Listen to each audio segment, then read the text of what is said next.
Namaskar, a very good evening to all of you. Honorable Deputy CM of Maharashtra, Sunetratai Pawar, the men behind the movement, Advocate Nilesh Deshmukh and Shammi Prabhakar, my colleague Kaustubh Dhause, Mayor of Pune, our fellow legislators, officials, and all the distinguished GCC leaders, CEOs, country heads, site heads, ladies and gentlemen. It's absolute pleasure to be here in Pune, a city that in many ways represents the evolution of India's GCC story. And I want to begin by congratulating GCC pros for bringing together this August gathering.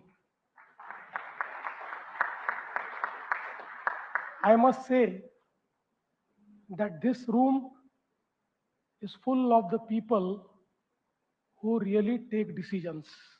So thank you for bringing together all the decision makers. You decide where your next engineering center will come up, where your next AI team will sit, where your next R&D capability will be built, where the next 1,000, 5,000 or 10,000 global professionals will work. And increasingly, you decide where the next important business decision of your global company will be made. That is why I'm particularly happy to be here with you today. When the GCC story began in India, the proposition was relatively simple. India offered talent, scale, and cost efficiency. That proposition remains important, but it is no longer the whole story. The GCC of 2030 will not be a back office. It will be an engineering center, an AI center, a product development center, a cyber security center, a finance and analytics center, and also an R&D center. And increasingly, a center from which global businesses are actually run.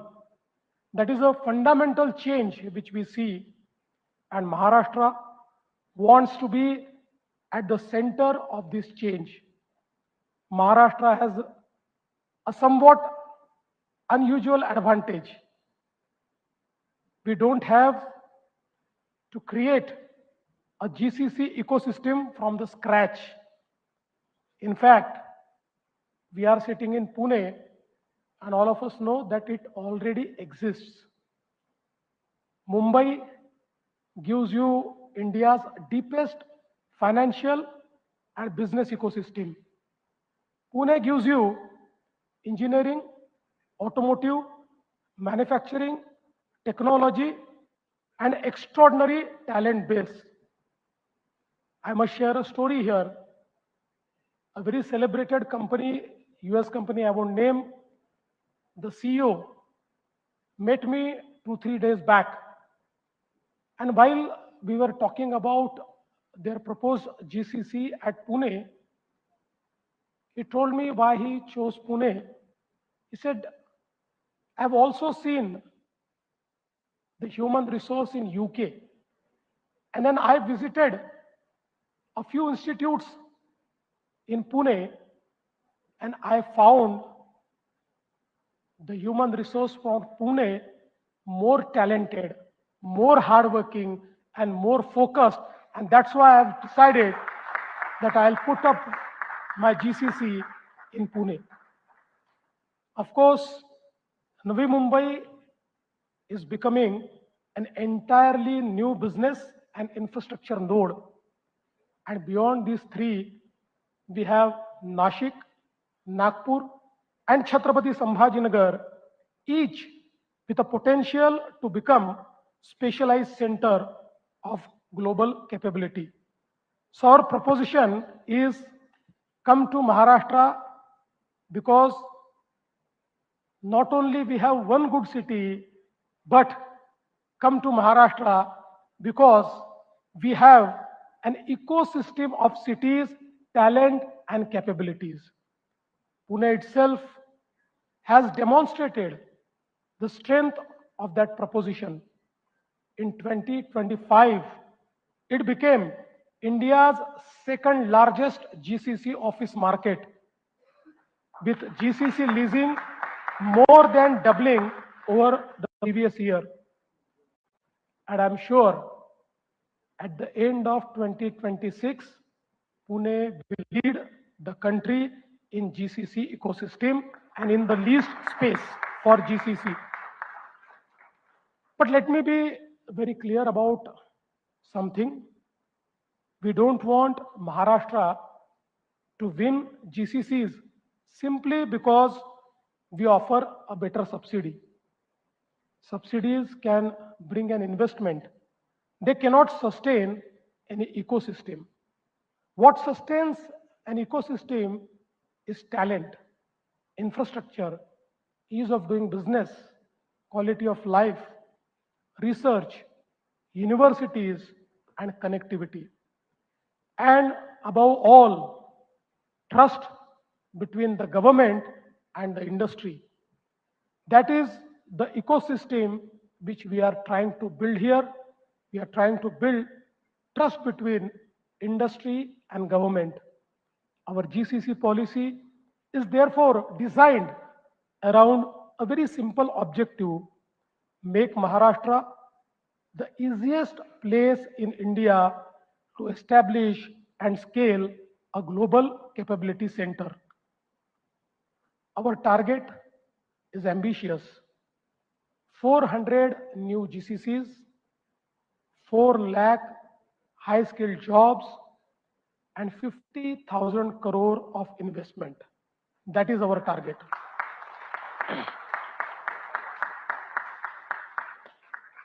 But I don't want those numbers to remain targets on paper.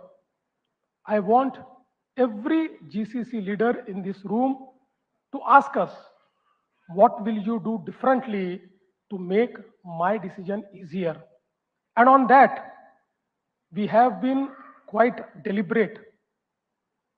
The policy provides fiscal support, including payroll subsidies, capital or rental assistance, interest subsidies, R&D support, and other incentives.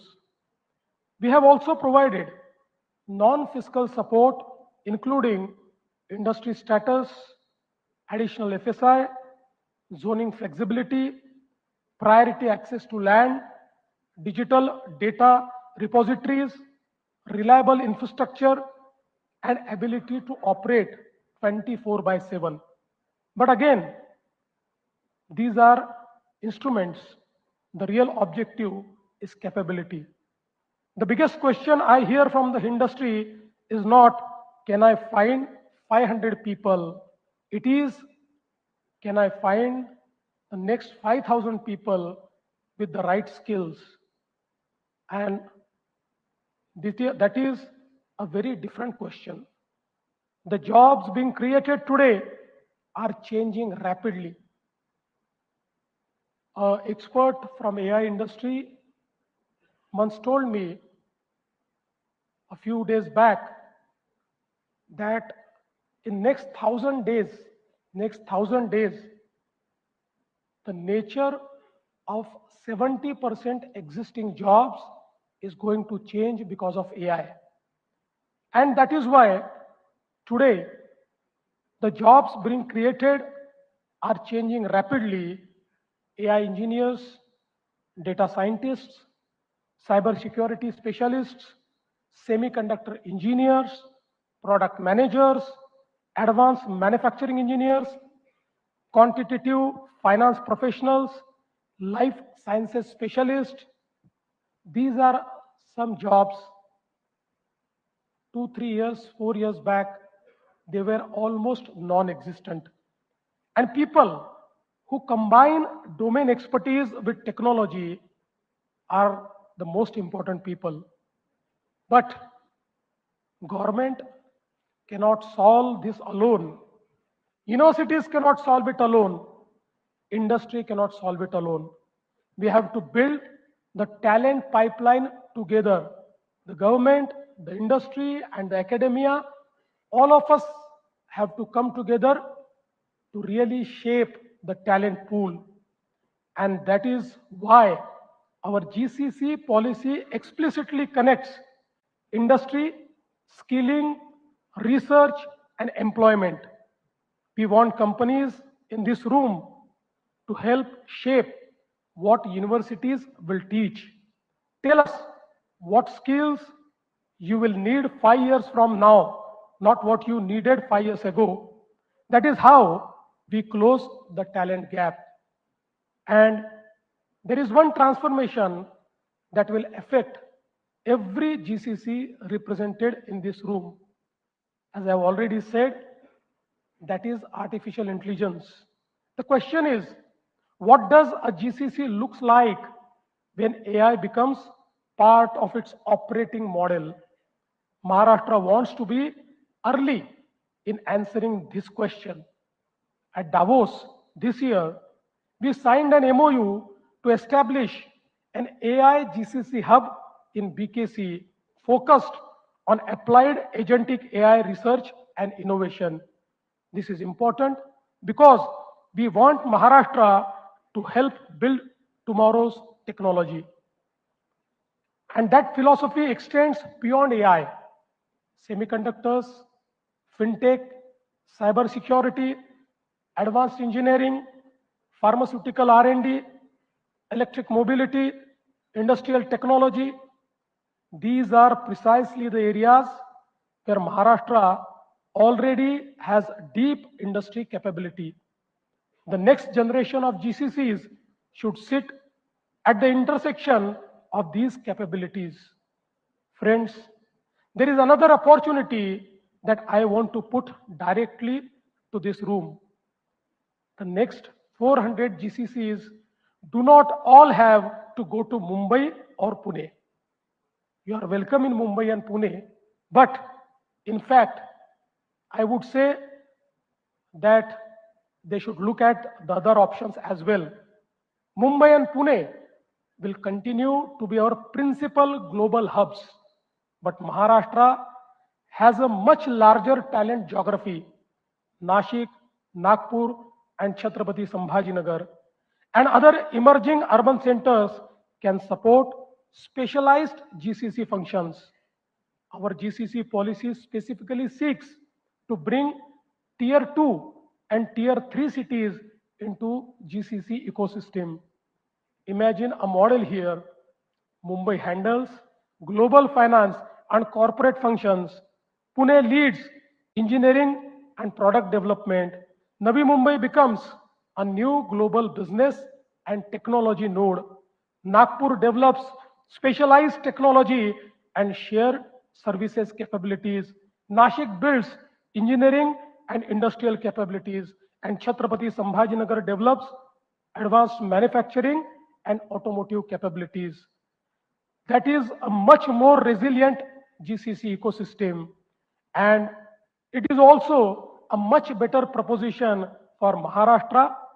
But let me also say something candidly. If we expect GCCs to transform, government must transform within them. We are also looking inside because we understand that if we want to do business in today's changing and emerging world, we also have to work like an institution. We also have to work like a platform. We also have to work like a GCC. Your work in a world where decisions are made in hours and days. Government cannot take weeks and months for routine approvals. You expect predictability. You expect one answer, not five departments answering in 5 ways differently.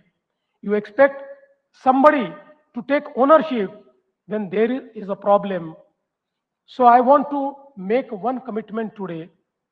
For GCCs, Maharashtra will work towards a single accountable government interface, a person and a system that takes responsibility for helping you establish, expand, and resolve issues. Because, because ease of doing business is the experience of the person sitting in your office trying to get something done. And that experience is what we intend to improve. There is a reason this matters to us beyond investment numbers. Our ambition is to build Maharashtra a $1 trillion economy, and GCCs are central to the ambition of making Maharashtra a $1 trillion economy. Friends, GCC brings something more valuable than capital. They bring knowledge. They bring global processes. They bring R&D. They bring leadership. They bring high value employment. They connect Maharashtra's talent directly to the global economy. And eventually, they create something even more important, a concentration of global decision making capability. That is the Maharashtra we want to build. So let me finish with a very simple message. You know India, you know Maharashtra. Many of you have been here for years. Some of you have built centers here from 10 people to 10,000 people. You know our strengths and you also know our weaknesses. We are not asking you to tell us only what we are doing well. Tell us where we are falling short. And let me assure you, we are ever ready to change. We are ever ready to mend and amend. And I'm told this morning, our industries minister has already announced, although our GCC policy is considered to be the best in the country, but still, when we made the policy, it was a emerging sector. And in any emerging sector, you require a lot of tweaking of the policies because the policy is also shaped with the industry. Policy cannot be static, it has to be dynamic. And that is why our industries minister has already announced that we'll make a committee which will include the champions of GCC, all the industry leaders to advise us on what changes they want, they require, they aspire in our GCC policy. And as head of the state, I would like to assure you all your suggestions will be taken care of and will try to amend our policy absolutely suitably. So I would like to tell you, I would like to ask you to tell us what your talent is asking for. Tell us what your global headquarter is comparing Maharashtra against, and tell us what would make you say my next major capability center should be only and only in Maharashtra, because this government is prepared to listen, and more importantly, we are prepared to act. The GCC story in India began with the idea of delivering work from India to the world. The next chapter is much bigger. It is about building in India for the world, and then another chapter after that is about leading from India for the world. Maharashtra wants to be where that transition happens. Pune has already shown what is possible. So my invitation to every leader here is very simple. Don't just build your next GCC in Maharashtra, build your next R&D center here, build your next AI capability here, build your next generation of leadership here, and together, let us make Maharashtra India's leading destination for global capability. Thank you. Jai Hind, Jai Maharashtra.